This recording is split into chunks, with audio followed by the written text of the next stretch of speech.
Salut à tous et bienvenue à cette nouvelle vidéo de développement personnel avec votre coach Sekou Sempore. Thème de ce jour, le terrorisme. L'islam est-elle la principale réponse à la crise actuelle et aussi la réponse aux besoins de nos populations? Pour mener à bien cette réflexion, nous verrons d'abord dans une toute première partie comment recevoir le message divin. Ensuite, dans une seconde partie, quel regard un musulman doit porter sur les autres communautés raciales, ethniques et religieuses. Et enfin, dans une troisième et dernière partie, la méfiance ou le rejet des institutions. Première partie, comment recevoir le message divin, c'est-à-dire le message d'Allah subhanahu wa ta'ala et de son noble prophète Mohammed, salut et bénédiction d'Allah sur lui, qui n'est autre que le Saint-Coran et la Sunna du prophète. Trois définitions s'imposent à nous. Qu'est-ce que l'islam? Qu'est-ce que la charia? Et qu'est-ce qui n'est pas la charia? L'islam, c'est la paix et l'amour pour tous, sans exception, et la haine pour personne. La charia, quant à elle, est tout simplement un mot arabe pour désigner la voie, la direction. Donc, la charia, notez bien ceci, est un acte de foi qui vise à guider vers ce qui est licite et non illicite, vers ce qui est pur et non impur, vers ce qui est pieux et non péché. La charia oriente vers la paix et l'amour en société, d'où la salutation de tous les jours, Assalamu alaikum wa rahmatullahi ta'ala wa barakatuh, qui signifie un souhait de paix, d'amour et de bénédiction pour son prochain. Qu'est-ce qui n'est pas la charia? D'où qu'est-ce qui est tout sauf la charia? Notez bien ceci. L'islam n'est pas l'adoration de la culture arabe. Et la charia n'est pas obliger les autres à s'habiller et à pousser de longues barbes comme la culture arabe l'exige au mépris des autres cultures.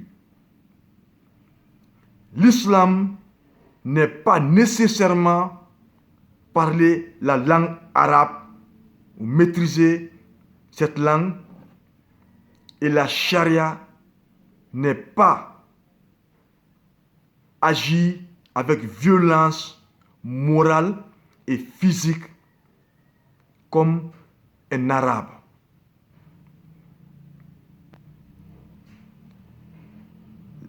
En conclusion, pour cette première partie, l'islam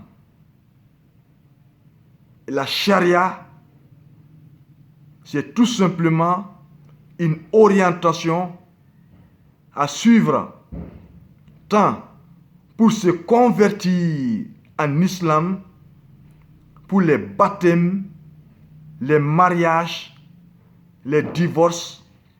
La charia, c'est la voie pour les principes du partage de l'héritage, les principes de la réglementation du commerce, de la vie en polygamie, du pèlerinage, etc.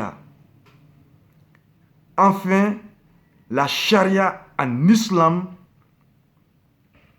c'est la voie pour la réglementation, la coordination, dont le premier objectif et la finalité n'est autre que la préservation de la vie en société, quelle qu'en soit votre origine raciale, ethnique et religieuse. Et le musulman, c'est celui dont les actes et les paroles sont en parfaite coordination avec le Saint-Coran et la sagesse du grand prophète Mohammed, salut et bénédiction d'Allah sur lui.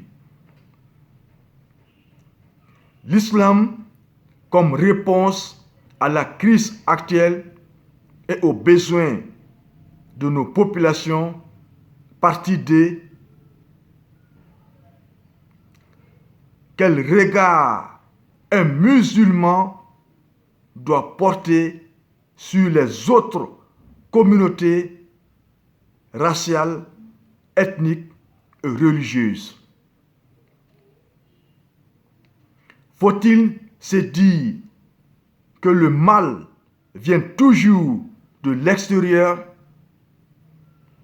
que tout ce qui est mauvais, c'est les autres communautés ethniques et religieuses?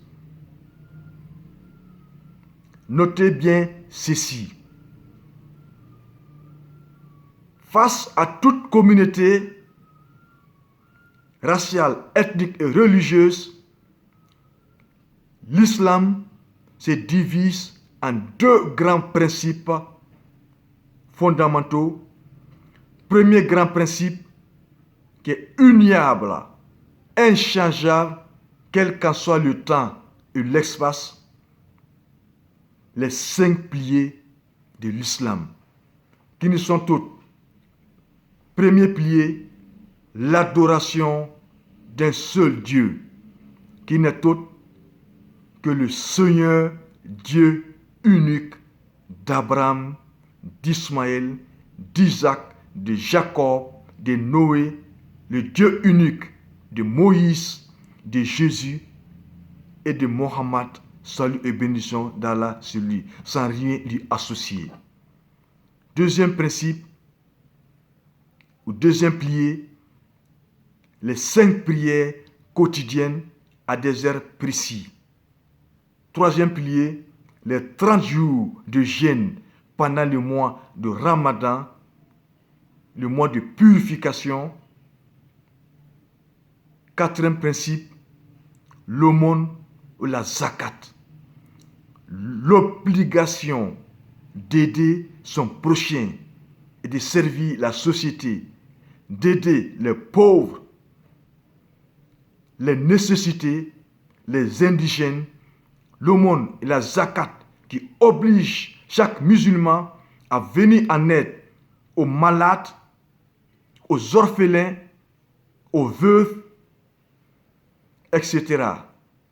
Et enfin, le 5e pilier uniable de l'islam, le pèlerinage vers la grande mosquée sacrée et voir la tombe du grand prophète pour témoigner de la foi et de la certitude. Deuxième grand principe de l'islam, la charia élémentaire ou les charias sociales variables, c'est-à-dire qui varient en fonction des circonstances. Comment un musulman doit-il se comporter ou vivre avec son voisinage? Par exemple, lors des grandes fêtes musulmanes ou chrétiennes,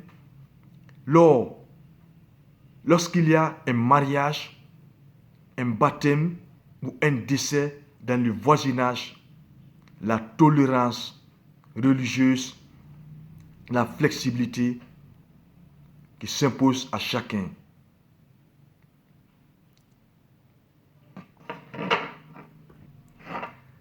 Enfin, troisième et dernière partie, la méfiance ou le rejet des institutions.